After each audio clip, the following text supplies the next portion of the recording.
Mahomes playing worse last year than he's previously played does not mean he's bad now. Last year, he was about on the same level as Josh Allen, Lamar Jackson, maybe Joe Burrow if you want to throw him in there. It'd be interesting to see what Joe Burrow looks like when he's not throwing to Avengers, but some of the misconnections between him and Worthy, a few of them were on Worthy, more of them were on Mahomes. I think everyone knows the Chiefs struggled to create big plays last year. What I didn't realize is that other than the Raiders, they were the worst in the league at it. That is obviously bad news. I think it gets done 3 hours before the deadline. And if it doesn't get done, that's a real bummer. So Seth Kaiser had a lot to say in today's video after watching a lot of the film from last season. Basically, you're going to walk away from this one very confident that Patrick Mahomes is not leaving his prime and is in fact still playing at an elite level. This obviously means the Chiefs offense will be a legitimate problem in 2025, so don't let the media lie to you with their uneducated takes. With that being said, let's get into it. But first, how about those?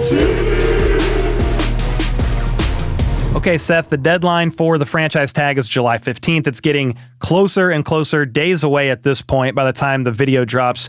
What are your thoughts on a Trey Smith long-term deal? I talked with Joshua Briscoe, one of your co-hosts on your podcast. I'm so sorry. And he said that he thinks the deal does get done, but he's a little hesitant on how much they would be willing to shell out because of the guard versus tackle debate. What are your thoughts on that? Do you think a long-term deal with Trey gets done? Where do you kind of stand on the whole situation? I think it ultimately gets done in large part because I think the Chiefs have kind of painted themselves into a bit of a corner. Now, they've done some of the things that I think they felt like they had to do by trading Joe Thuney and getting return on an older veteran that isn't in your long-term plans. Fair enough. That's great.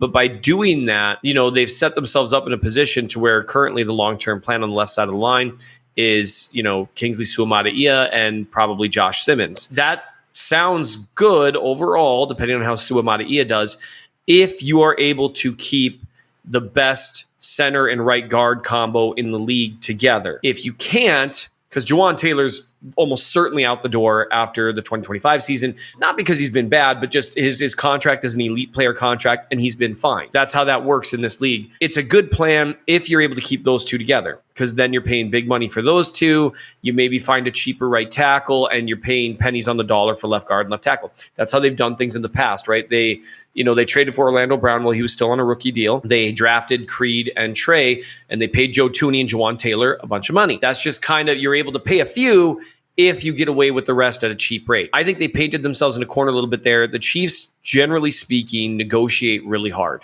They'll pinch pennies. They'll try to gain every edge. And part of that is because when you are a Super Bowl contender every year, you can't just rely on, that year we're not going to spend quite as much. And they definitely haven't. I think we've talked about this in the past, a cash budget as well as the salary cap. And so they have to be very aware of both of those things when they're negotiating these deals. And that's one reason why you don't see like what the Eagles have done. Howie Roseman has done a great job overall, but they've also been given a blank check from ownership, right? And that, I'm curious if the owners keep letting this happen, but I think the owners that do it are generally kind of the more powerful ones in the league. So I think it's going to kind of keep happening. You are able to arrange your contracts in a manner that doesn't hit you as much in the salary cap. It gives you a genuine competitive advantage if you're willing to cut a $50 million check. And the Chiefs, generally speaking, haven't done that. They'll cut big checks. They're like kind of middle of the pack in cash spending. So I think they'll negotiate every cent. But I think ultimately he's got them up against it a little bit. Not as much as Chris Jones did, but a little bit. And so I think ultimately they pay him and reset the guard market. I'm really happy they're going to keep Trey. I am generally hesitant to pay non-top three guys top of the market money, especially at a position like guard. So Trey would need to take like another, and he has every year, he would need to take like another 5% jump to be that top three guard.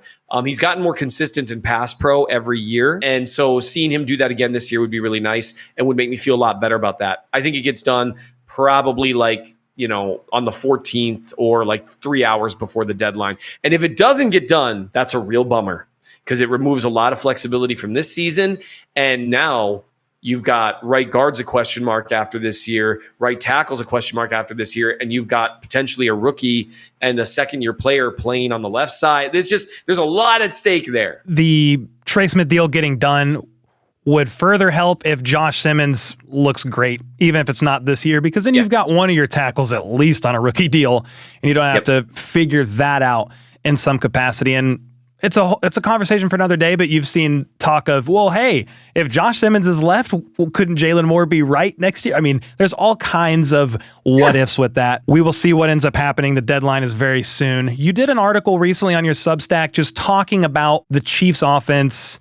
They won most of their games, made it back to the Super Bowl. They were not explosive. Injuries played a role. You want to give us a little bit of an overview on what you saw when you dug into the film and why it could give you some confidence for this upcoming season? Absolutely. And one thing that I did here, and it was such an interesting thing. Sometimes when I start to dive into the numbers, I end up surprised by some stuff. That happened to me twice the last couple of weeks, once with this and once with Rashee Rice. I think everyone knows the Chiefs struggled to create big plays last year. What I didn't realize is that other than the Raiders, they were the worst in the league at it. They were like right there by the Raiders. There were only a couple teams worse than them at generating explosive run plays, and there were only four-ish teams worse than them at generating explosive pass plays. So they were terrible at both, which then, of course, results in god-awful, the very bottom of the chart. That is obviously bad news. The NFL is a sport that is largely predicated on big plays in a lot of ways. Turnovers, 20-plus yard gains. Those are game-swinging plays.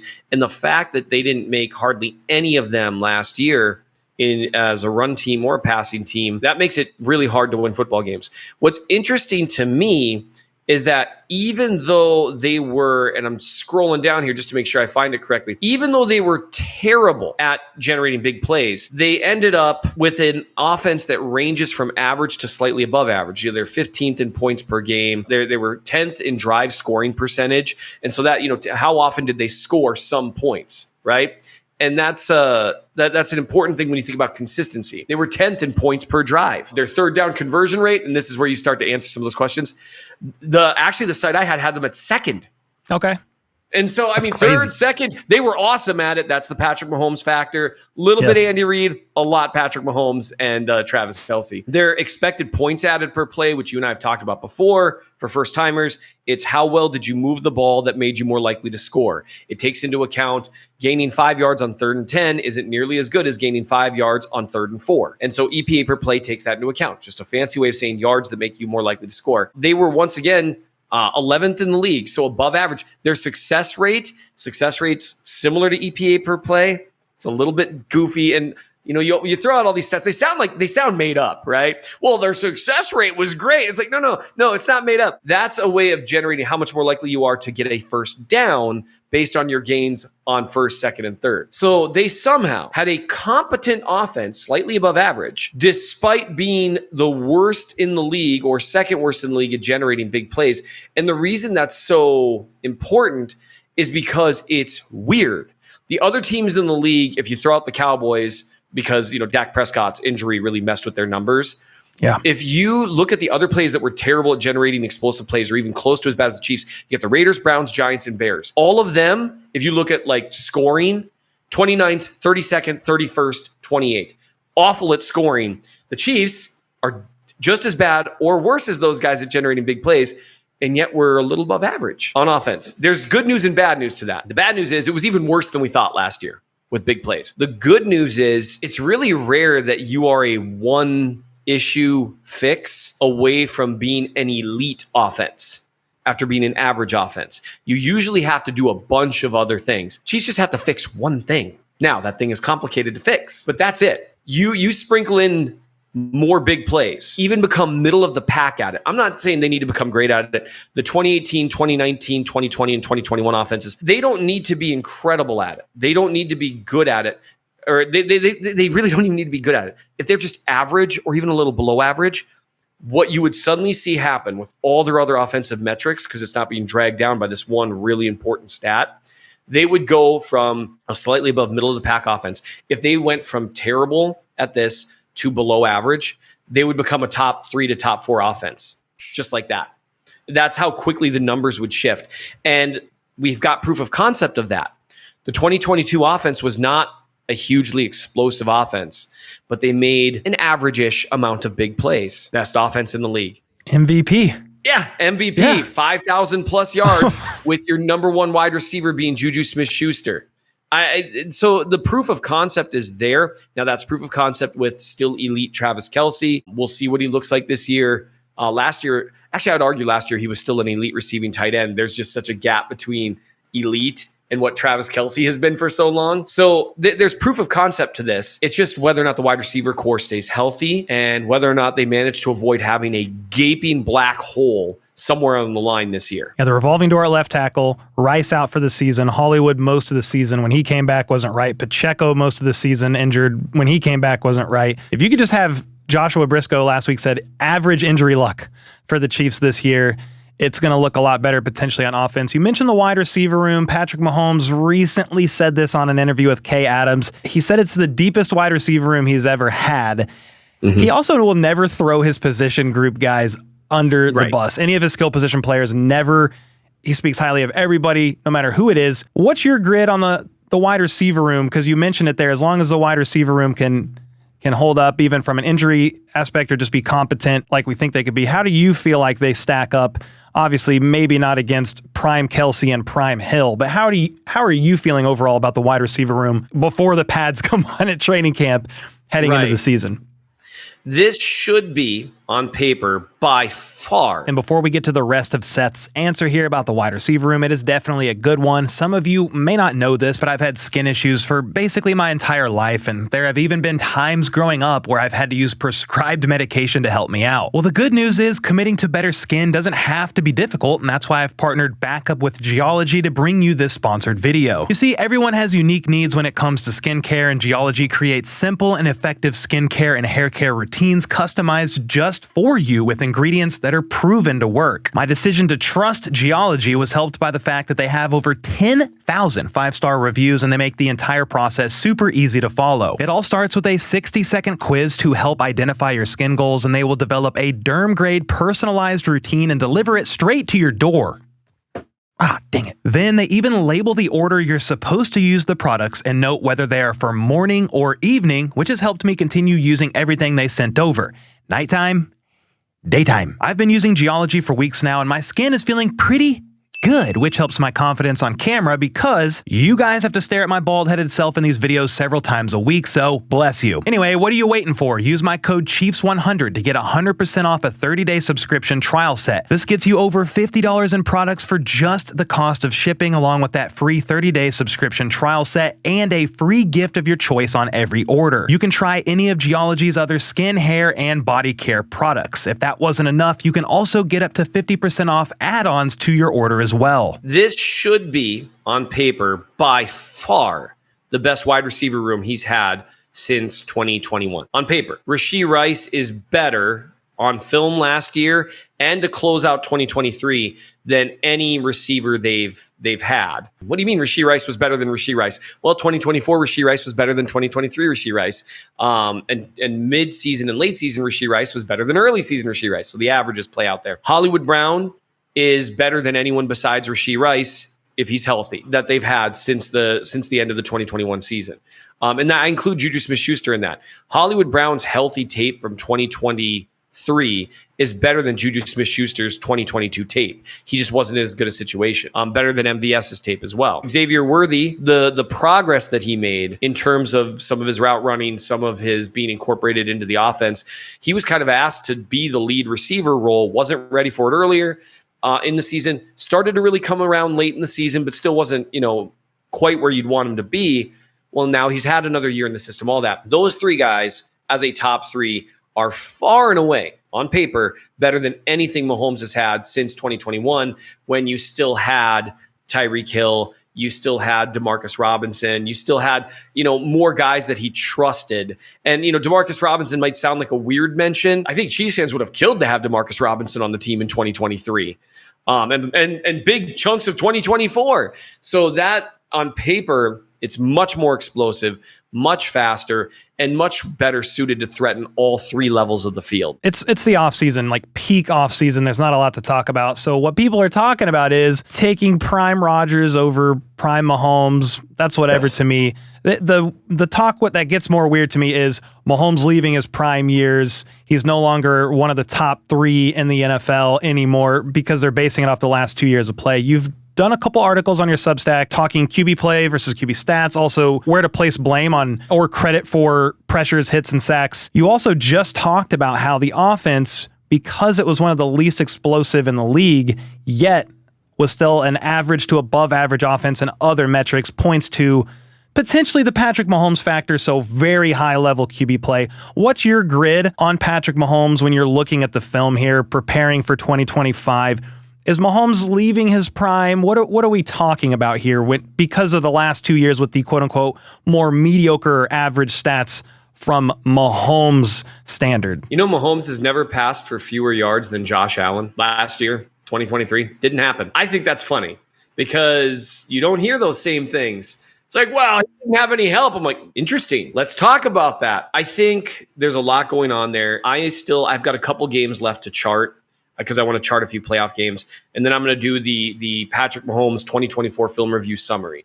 I think what we're going to find is by my charting, which, tries to separate QB play from everything else around to really break down how the quarterback played. I think we're going to find that 2024 is probably the worst he's played since people are going to just massacre me for saying 2018, but maybe 2018. Every year except 2021, Patrick Mahomes has played better than he did in 2018 on film. And that's why you can't just look at statistical analysis to gauge how well the quarterback's played. And he was awesome in 2018.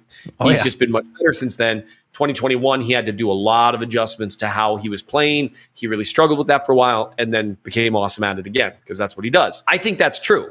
To an extent. Again, I got to really look at the numbers. I don't think they've dipped that down in terms of the things he could control. The way that I framed it to people is that last year, what I saw from Mahomes is he was playing sped up and slowed down. And maybe we've even talked about this a little bit. In 2023, he stopped trusting his receivers, and that caused him to play a little more slowed down. He didn't trust guys to be who they were supposed to be, and he needed to see it before he'd throw it. He just became less comfortable with spot throws to anyone but Travis Kelce, and occasionally like someone he's played with forever, like McCole Hardman. He got a little more comfortable with it with Rashee Rice down the stretch, but Rice was mostly running, drags and whips and stuff like that he could see it first or it was designed in. 2024, after all the injuries, that kept happening. Playing slowed down, not really trust everyone. He tried to trust Worthy. They didn't really connect. The problem was the pass protection issue at left tackle specifically, and then kind of left tackle and left guard down the stretch. He also was playing sped up in that he didn't trust his protection. Well, if you're playing sped up with your feet and slowed down with your head and arm, you end up with some really jittery looking snaps and some bad throws. He did not throw a good deep ball last year. And part of that, he just wasn't trusting what he was seeing. He felt like everything was sped up. And so some of the misconnections between him and Worthy, a few of them were on Worthy, more of them were on Mahomes. And so in that sense, people are right that, he played maybe as poorly as he's played as a pro last year. Here's where people love to say a true thing to lead to a false thing. You could say to me, Seth, well, I'm handsomer than you are. And that would be true. You are handsomer than I am. But if you use that to say, I'm the handsomest man in Kansas City sports coverage, well, we obviously know that's not true because Ken Swanson exists. And so these are like, you can say something that's true, but it doesn't necessarily, that premise that's true doesn't lead to a conclusion logically. Mahomes playing worse last year than he's previously played does not logically mean he's bad now or worse than other quarterbacks now. I think last year he was about on the same level as Josh Allen, Lamar Jackson, maybe Joe Burrow if you want to throw him in there. Be interesting to see what Joe Burrow looks like when he's not throwing to Avengers. But, be that as it may, it's because situation matters. So good on him because Mahomes got to throw to Avengers for years. So there you go. When he did it, he looked better than Joe Burrow did last year. So, who's to say? Who's right? I am. But whatever.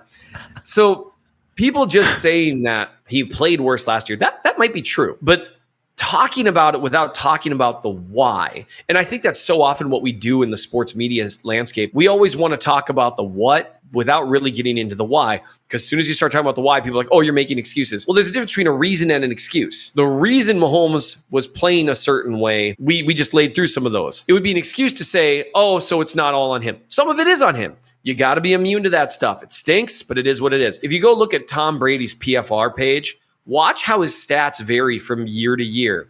There might be a 2 or 3 year time period where it's pretty similar, but then it dips and then it raises way up and then it dips. Look at his stats in 2019 in New England and then 2020 in Tampa. Even the GOAT is not immune to situation.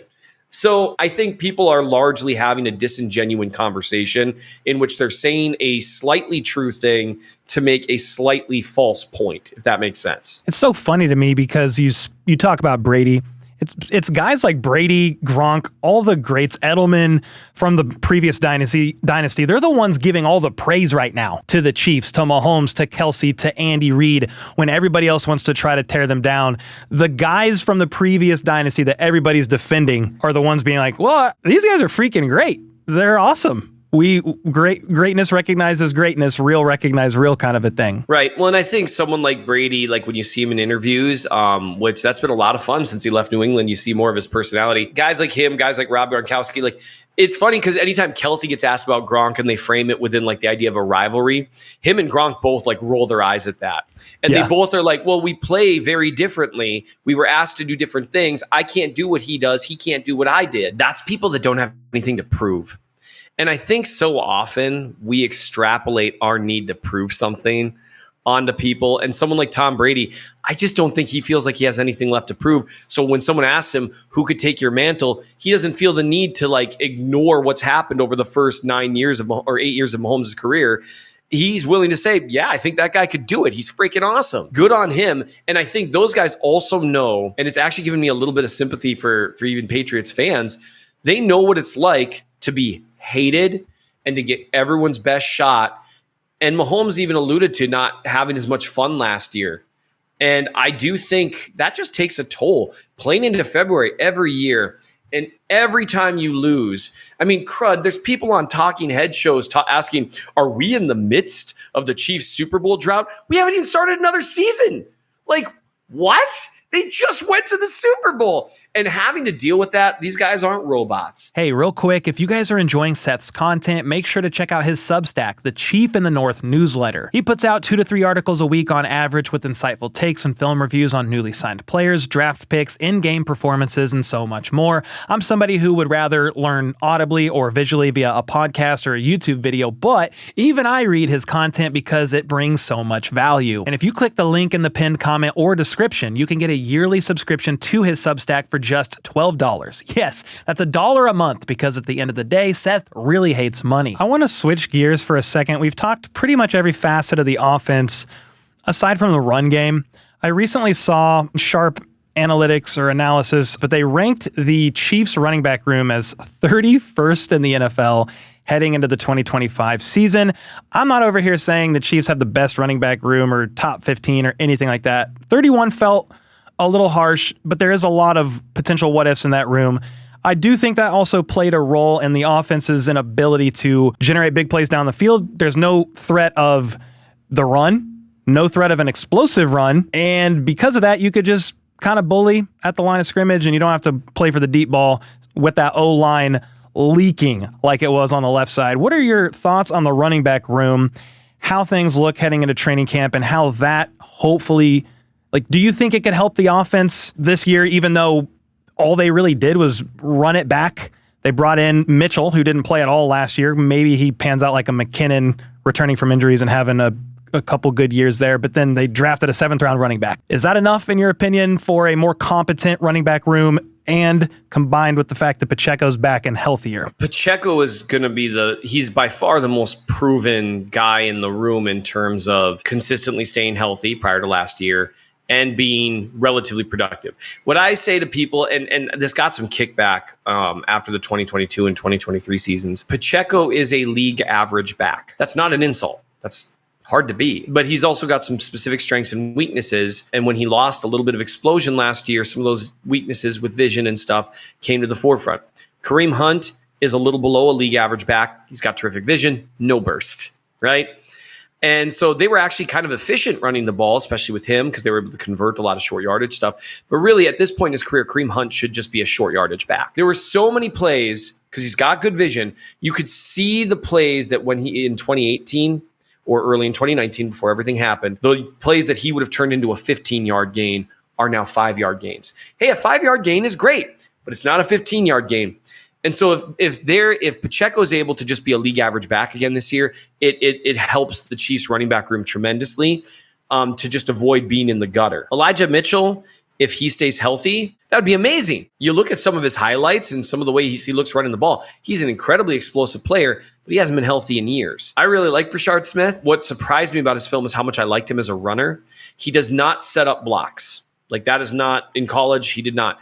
But he does recognize where the hole is. He recognizes where he can go, where the play is flowing. He just doesn't set it up like the way Hunt does, right? So he doesn't have elite vision, but his vision looked okay. And the thing is, when you run a mid 4.3s, 4.4 as a running back, and you explode the way he does, you just need okay vision. And I think I was more impressed with him as a runner and as a receiver. He has like no blocking reps. So everyone that's like, oh, he could be the third down back, I don't think that's going to happen in Andy Reid's offense. I think, I honestly, if I were a picking man, I think Kareem Hunt is a better fit for the third down back, or Pacheco, and give Brashard Smith some carries early. See if you can get some explosive runs out of him, or you can run with 2 running back sets and, motion him wide and that kind of stuff, because he's obviously a very good receiver for a running back.